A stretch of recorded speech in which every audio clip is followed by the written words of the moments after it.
All right, everybody, welcome back. Ready to dive into some English grammar. Sounds exciting. Yeah, it's something we use every single day, Right. and we never really think about it. Yeah. So today, we're going to do a deep dive Okay. into basic English grammar using Pasted Text Module 2 Right.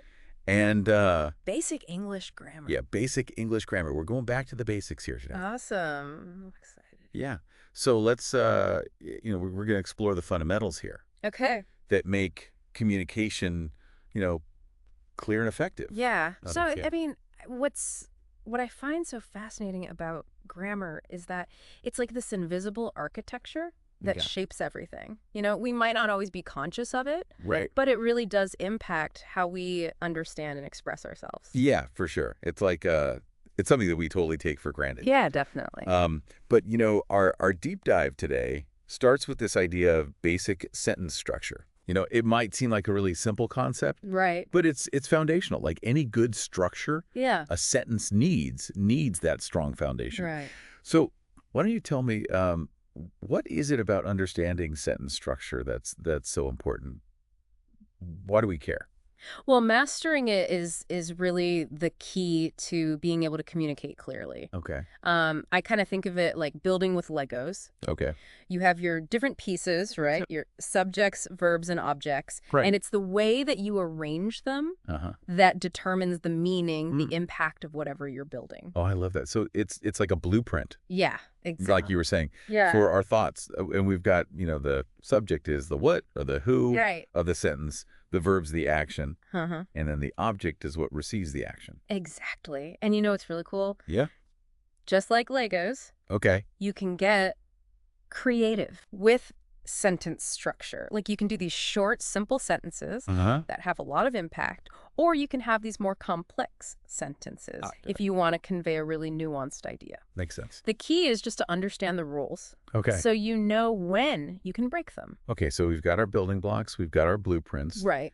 But now what about the element of time? How does that factor in? That's where our verb tenses come in, right? Okay. I've noticed those can be pretty tricky sometimes. They can be. Verb tenses, they're like time travelers Okay. in our sentences. Yeah. They indicate when an action happened. Okay. Pasted text focuses on the three main ones, which is present, past, and future. Okay, great. So like a really easy example, I walk would be present tense. Right. I walked would be past tense. Makes sense. And then I will walk. That's future. But, there are a lot more nuances to verb tenses. Right. And that's where things can get a little tricky, for sure. And that's what makes it so interesting. Yeah. So could you give us like an example of a verb tense that maybe is a little bit more complex that might trip people up? Okay, how about this? By next week, I will have finished the report. Okay.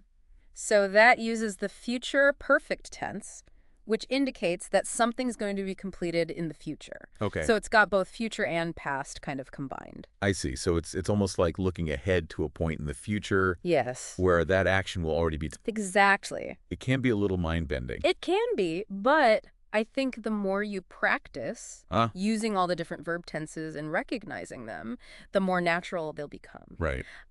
One thing that I find helpful is if I take a simple sentence and I just try to rewrite it in different tenses, Okay. you can really see how that meaning changes. Yeah. And it can even change the flow of your writing. That's a great tip. I like that. Yeah. Okay, so we've talked about sentence structure. We've talked about verb tenses. How do we actually get better at using them correctly? You got to practice. Okay. Practice, practice, practice. I was going to say that. The more you actively engage Yeah. with grammar, the more it'll just become ingrained. Try writing little paragraphs every day. Okay. Focusing on using all the different structures and tenses.